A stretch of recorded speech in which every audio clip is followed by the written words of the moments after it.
లైఫ్లో ఎన్నిటికో తట్టుకుని ఎన్నిటినో అధిగమించి సాధించారు మీరు. అవును సార్. నాకు తెలిసి ఇండస్ట్రీలో ఆల్మోస్ట్ అందరూ వాళ్ళకి బ్యాక్గ్రౌండ్ ఉన్నా లేకపోయినా ఈ ఇండస్ట్రీలో మనం ఒకటి సాధించాలంటే ఖచ్చితంగా కష్టపడాలి సార్.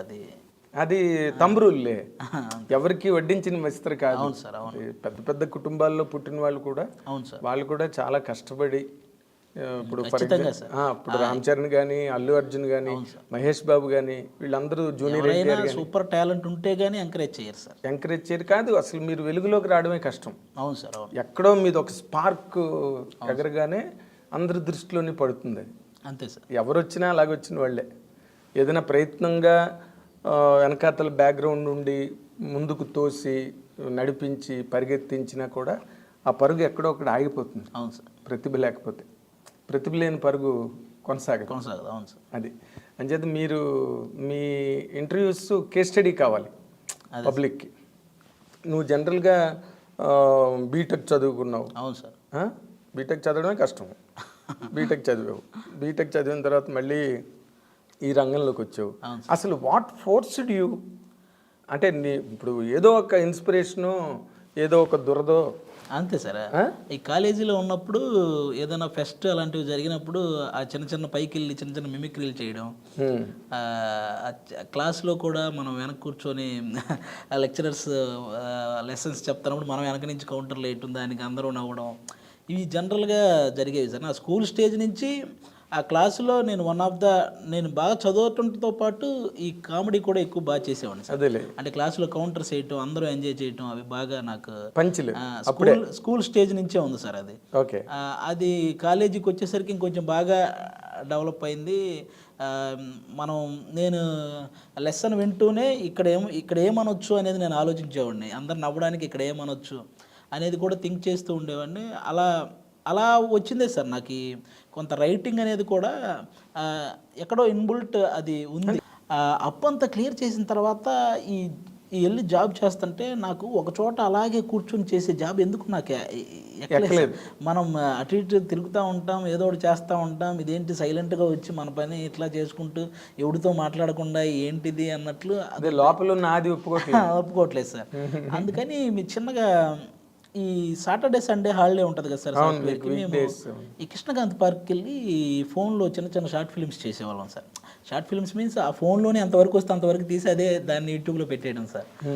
అలా ఈ అత్తారింటికి దారేది క్లైమాక్స్ అని ఒకటి, ఆ క్లైమాక్స్ని స్పూఫ్ చేస్తూ ఒకటి ఫోన్లో తీసి పెడితే అది బాగా చూశారు. అందులో మన జబర్దస్త్ అదిరే అభి అన్న ఒక మెసేజ్ పెట్టాడు సార్, హాయ్ బాగా చేసావు బ్రదరు, ఒకసారి కలుద్దామని. అక్కడి నుంచి స్టార్ట్ అయింది సార్.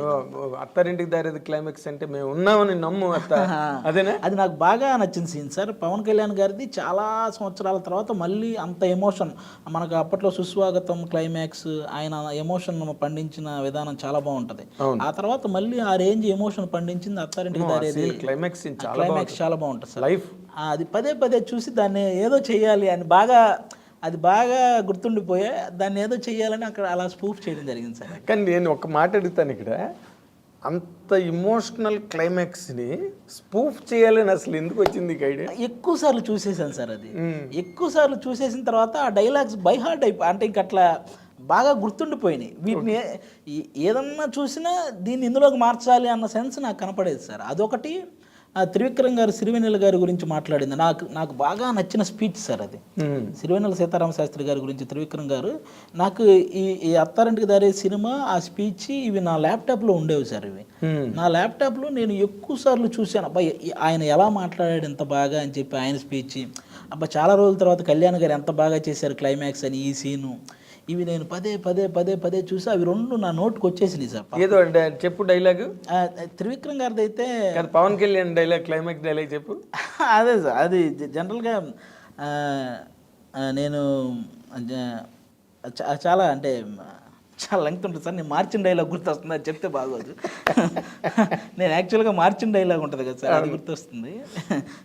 కానీ దాన్ని మేము ఏం చేసామంటే మా హాస్టల్లో ఈ ఫుడ్ సరిగా ఉండేది కాదు. ఎక్కువ ఈ చపాతీ ఏదో పెట్టేవాళ్ళు, అది బాగుండేది కాదు.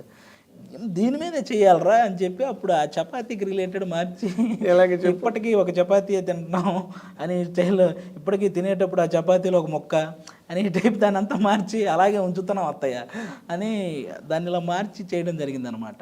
ఓకే. వాళ్ళ మీద హాస్టల్ వాళ్ళ మీద కోపంతో అదేలే అలా దాన్ని ఆ రోజుల్లో అసలు మనం ఎవరో తెలియకుండానే 1 lakh వ్యూవర్షిప్ వచ్చింది సార్ దానికి. అసలు మనం ఎవరో తెలియకుండానే ఊరకట్ల యూట్యూబ్లో అంతే కదా, నువ్వు ఎవరు అసలు ఎవరో తెలియదు.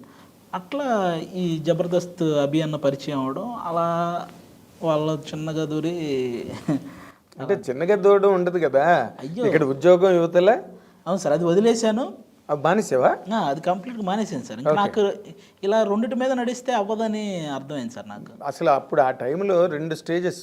అవును సార్. ఒకటి మీ మదర్కి ఫాదర్కి ఒకటే ల్యాండ్ అమ్మించావు, అవును సార్, అదో గుండెపోటు. ఆ, తర్వాత ఉన్న ఉద్యోగం వదిలేసావు, మరో గుండెపోటు. నీకా సంపాదన లేదు, నువ్వేమవుతావో తెలీదు. అవును సార్. అసలు ఎట్లా నువ్వు ఎలా సమాధాన పరిచావు మీ పేరెంట్స్? అవును సార్.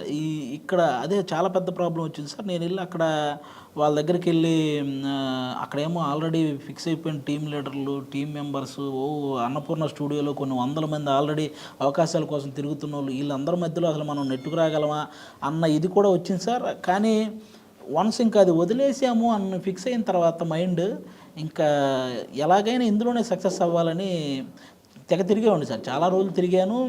ఒక స్కిట్ మనల్ని పైకి ఎక్కిస్తే అది ఏంటంటే జనరల్గా సునీల్ గారు రిక్షాలో ఉంటారు, భీమవరం బుల్లోడు ప్రమోషన్కి వచ్చారు, ఆయన్ని నేను ఆ రిక్షాలో లాక్కొచ్చి దిగిపోవాలి. ఇది నేను చేసిన ఫస్ట్ స్కిట్ సార్, ఫస్ట్ ఎక్కిన స్టేజ్ సార్ అది. ఓకే. అది ఇట్లా మనం స్టాప్ చేసి చూసినా కూడా నేనని తెలియదు సార్, అలా ఉంటుంది ఆ ఎంట్రీ. అదే ఇలా వచ్చి జిర్రని వెళ్ళిపోతాను అనమాట. నేను అప్పట్లో మనకు అదే చాలా ఎగ్జైట్మెంట్ కదా సార్. ఆ ఫోటోలు ఫేస్బుక్లో పెట్టి ఈరోజు జబర్దస్త్ చేశానని పెడితే అది చూసిన వాళ్ళందరూ ఎక్కడ మీ ఊడు అసలు కనపడలేదు, ఇంటి దగ్గర మా వాళ్ళతో ఎక్కడ మీ ఊడు అసలు కనపడలేదు, అలా ఏదో రిక్షాలాగా వెళ్ళాడు పనుల్లాగా, ఎందుకు ఈ బీటెక్ చదివి ఆడికి ఎవరికి వెళ్ళి అవన్నీ చేయడం, ఇవన్నీ వాళ్ళకి ఇంకా బాధ కలిగించేవి. వాళ్ళు నాకు ఫోన్ చేసి అరే నువ్వు చదివింది ఏంటి, నువ్వు చేసేది ఏంటి, ఎందుకు ఇవన్నీ అని వాళ్ళు బాధపడేవాళ్ళు. ఇంకా నేను కొన్ని ఆల్మోస్ట్ ఒక 3-4 months అసలు ఇంక వాళ్ళ ఫోన్లు కానీ ఇంటి దగ్గరికి ఫోన్ చేయడం కానీ ఇవేమీ చేయలేదు సార్. నేను అస్సలు వాళ్ళకి ఎవరికి ఫోన్ చేయలేదు. ఎందుకంటే నాకు వాళ్ళ మాటలు బాధ అనిపించి నేను ఇది కూడా వదిలేసుకుంటానేమో అన్న ఇదితో సార్, ఏది కాకుండా అయిపోద్దేమో అన్న ఇదితో నేను అసలు ఫోన్లు లిఫ్ట్ చేయలేదు సార్. ఓకే. అప్పుడు మా చుట్టాలు హాస్టల్ ఉంటే అక్కడే ఉండేవాడిని సార్. వాళ్ళకి ఇంకా మనకి అప్పటికి హాస్టల్ ఫీజు కట్టడానికి కూడా లేదు, అందుకని చుట్టాలకు సంబంధించిన వాళ్ళు ఒక హాస్టల్ పెడితే అందులో ఉండేవాడిని సార్.